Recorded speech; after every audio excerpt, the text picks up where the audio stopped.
Norman Robert Foster, Baron Foster of Thames Bank of Reddish, HonFREng is a British architect whose company, Foster Plus Partners, maintains an international design practice famous for high-tech architecture. He is one of Britain's most prolific architects of his generation. In 1999 he was awarded the Pritzker Architecture Prize, often referred to as the Nobel Prize of Architecture. In 2009 Foster was awarded the Prince of Asturias Award in the Arts category.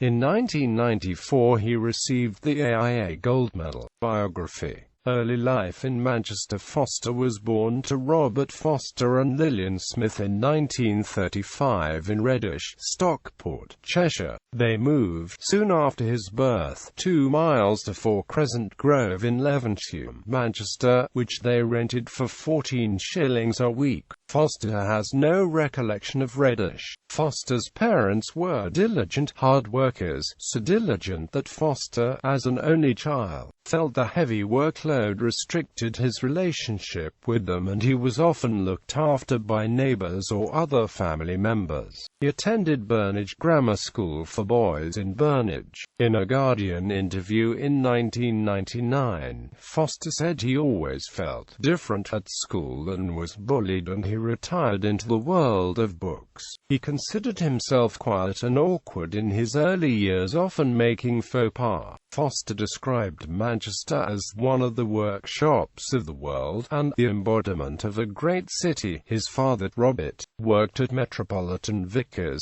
Trafford Park, which fueled Foster's interest in engineering and design. He was fascinated with engineering and the process of designing. He says that caused him to pursue a career designing buildings. Specific interests included aircraft, a hobby he maintains today, and trains, generated by viewing passing trains on the railway outside his terraced home during his childhood. Foster's father convinced him to take the entrance exam for Manchester Town Hall's trainee scheme, which he passed in 1951, and took a job as an office junior in the Treasurer's Department. A colleague, Mr. Cobb's son, was studying architecture, and his interest led to Foster considering a career in architecture. After working in the Manchester City Treasurer's office, Foster completed his national service in 1953, serving in the Royal Air Force, a choice inspired by his passion for aircraft. Foster returned to Manchester, not wanting to return to the town hall as his parents wished and unsure of which path to follow. Foster was searching for a world away from his working-class roots, which led to the alienation of his parents. Education. Foster took a job as assistant to a contract manager with John Bearshaw and Partners, a local architectural practice.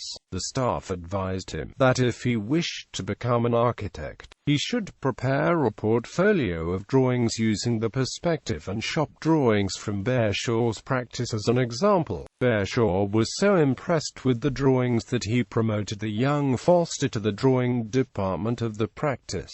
In 1956, Foster won a place at the University of Manchester School of Architecture and City Planning. Foster was not eligible for a maintenance grant, so took up a number of part-time jobs to fund his studies, becoming an ice cream salesman, nightclub bouncer, and working night shifts at a bakery to make crumpets. He combined these with self-tuition via visits to the local library in Levenshulme. Foster took a keen interest in the works of Frank Lloyd Wright, Ludwig Mies van der Rohe, Le Corbusier, and Oscar Niemeyer, and graduated from Manchester in 1961. Foster won the Henry Fellowship to the Yale School of Architecture, where he met future business partner Richard Rogers and earned his master's degree. Vincent Scully encouraged Foster and Rogers to travel in America for a year. After returning to the UK in 1963, he set up an architectural practices team 4 with Rogers and the sisters Georgie and Wendy Cheeseman. Georgie was the only one of the team that had passed her RIBA exams, allowing them to set up in practice on their own. Team 4 quickly earned a reputation for high-tech industrial design. Foster Plus partners after Team 4 went their separate ways. Foster and Wendy Cheeseman founded Foster Associates, which later became Foster and Partners in 1967.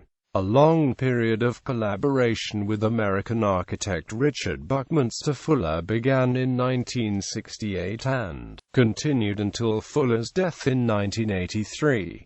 They collaborated on several projects that became catalysts in the development of an environmentally sensitive approach to design, including the Samuel Beckett Theatre project. Originally they concentrated on industrial buildings. The turning point was the 1969 Administrative and Leisure Centre for Fred Olsen Lines in London Docklands, where workers and managers are not separated anymore. Foster and Partners' breakthrough building in the UK was the Willis Faber and Amp Duma headquarters in Ipswich. In 1974, the client was a family-run insurance company which wanted to restore a sense of community to the workplace. Foster created open-plan office floors long before open-plan became the norm. In a town not over-endowed with public facilities, the roof gardens, 25 meters swimming pool and gymnasium enhanced the quality of life for the company's 1,200 employees. The building has a full-height glass facade molded to the medieval street plan and contributes drama, subtly shifting from opaque, reflective black to a glowing backlit transparency as the sun sets. The design was inspired by the Daily Express building in Manchester, work Foster had made in his youth. The building is now Grade I** listed. The Sainsbury Centre for Visual Arts, an art gallery and museum on the campus of the University of East Anglia, Norwich, was one of the first major public buildings to be designed by Foster, completed in 1978, and became Grade II** listed in December 2012. In 1990, Foster's design for the terminal building at London Stansted Airport was awarded the European Union Prize for Contemporary Architecture Mies van der Rohe Award. Foster gained a reputation for designing office buildings. In the 1980s he designed the HSBC main building in Hong Kong for HSBC. The building is marked by its high level of light transparency, as all 3,500 workers have a view to Victoria Peak of Victoria Harbour. Foster said that if the firm had not won the contract it would probably have been bankrupted. Foster believes that attracting young talent is essential, and is proud that the average age of people working for Foster and Partners is 32, just like it was in 1967. Present-day Foster was assigned the brief for a development on the site of the Baltic Exchange in the 1990s. The exchange was damaged beyond repair by a bomb left by the IRA. Foster Plus Partners submitted a plan for a 385 meters tall skyscraper, the London Millennium Tower, but its height was seen as excessive for London's skyline. The proposal was scrapped and instead Foster proposed 30 St Mary Axe, popularly referred to as the Gherkin, after its shape. Foster worked with engineers to integrate complex computer systems with the most basic physical laws, such as convection. Green, sustainable energy ideas include the complex facade which lets in air for passive cooling and vents it as it warms and rises. Foster's earlier designs reflected a sophisticated, machine-influenced high-tech vision.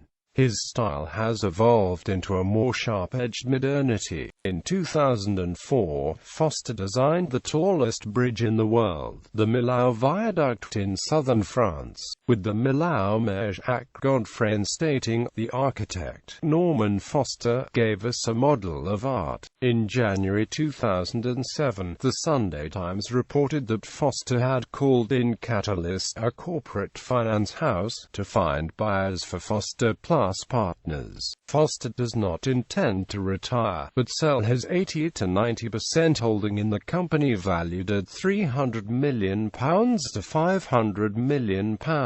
In 2007, he worked with Philippe Stark and Sir Richard Branson of the Virgin Group for the Virgin Galactic plans. Foster currently sits on the board of trustees at architectural charity Article 25, who design, construct and manage innovative, safe, sustainable buildings in some of the most inhospitable and unstable regions of the world. He has also been on the board of trustees of the Architecture Foundation. Recognition. Foster received the Lynn S. Beadle Lifetime Achievement Award from the Council on Tall Buildings and Urban Habitat in 2007 to honor his contributions to the advancement of tall buildings. He was awarded the Aga Khan Award for Architecture for the University of Technology Petronas in Malaysia, and in 2008 he was granted an honorary degree from the Dundee School of Architecture at the University of Dundee. In 2009 he received the Prince of Asturias Award in the category Arts Works.